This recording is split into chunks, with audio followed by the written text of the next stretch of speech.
Hello, आप सबका मेरे चैनल स्पीडिंग ला ज्ञान में स्वागत और अभिनंदन है। मैं आज आपको एक प्रॉब्लम जो कि यूपी एपीओ 1994 में पूछी गई है, आईपीसी की प्रॉब्लम है।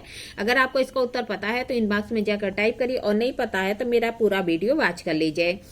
जिसके पास बिना लाइसेंस की बंदूक है, एक घिरे हुए क्षेत्र में गीदड़ को निशाना लगाता है जिससे कि एक व्यक्ति की मृत्यु हो जाती है जो जंगल में छिपा था। क की ओर से कोई भी सतर्कता या सावधानी की कमी नहीं थी।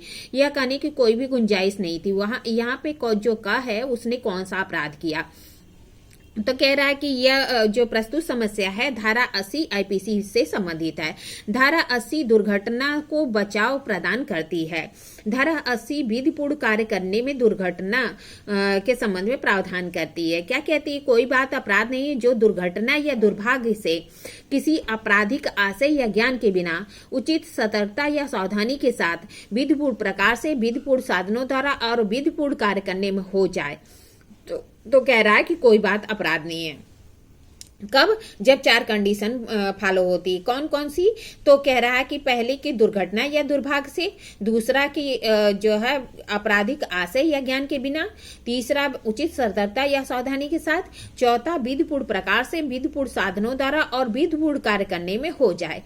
यहाँ दुर्घटना का अर्थ है सामान्य विवेक से परे कोई अप्रत्याशित घटना जिसकी हम न कल्पना कर सकते हैं और न ही जिसके विरुद्ध हम सुरक्षा ही कर सकते हैं। मतलब क्या कह रहा है कि एक ऐसी घटना जो अप्रत्याशित है जिसके लिए न हम कल्पना कर सकते हैं और न ही जिसके लिए हम सुरक्षा कर सकते हैं। स्टीफन ने कहा कि कोई प्रभाव दुर्घटना कहा जाता है जबकि कोई कार्य जिसके द्वारा वह कारित किया जाता है उसे न कारित करने के आशय से किया गया है और जब कार्य में निष्कर्ष स्वरूप उसका घटित होना इतना संभव नहीं है कि एक सामान्य विवेक का व्यक्ति उन परिस्थितियों में जिसके अंतर्गत उसे किया गया है उसके विरुद्ध उचित सतर्कता बरतनी चाहिए।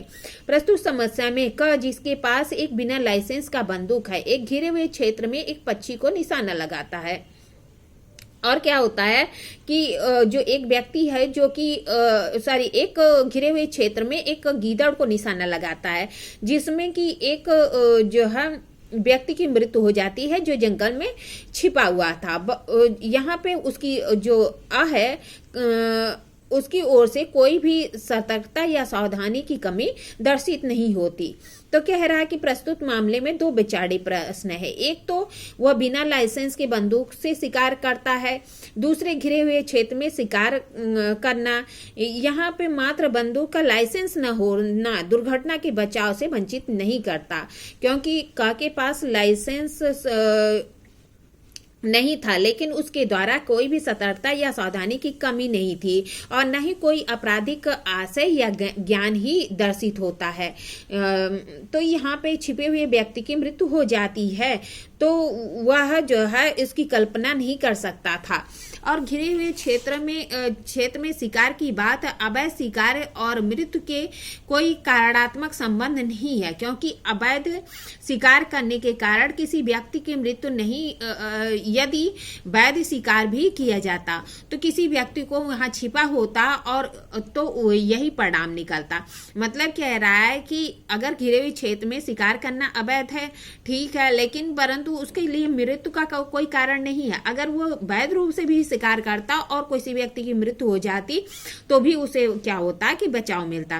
फिर कह रहा है कि प्रस्तुत मामले में क ने दुर्घटना का बचाव मिलेगा यदि उसने कोई अपराध भी किया है तो उसने जो बिना अनुमति की जो बंदूक रखा है का प्रयोग किया है उसी के लिए आर्म्स एक्ट की जो धारा 25 है उसी के अंतर्गत उसे दोषी किया जाएगा, अन्यथा वह किसी भी अपराध के लिए दोषी नहीं होगा क्योंकि आईपीसी की धारा 80 में उसे दुर्घटना का बचाव मिलेगा। इस तरह मैंने आपको प्रॉब्लम बताई, प्रॉब्लम का सलूशन बताया। ऐसी अच्छी प्रॉब्लम के लिए मेरा चैनल सब्सक्राइब करिए, लाइक और कमेंट करिए। ठीक है, धन्यवाद, थैंक यू।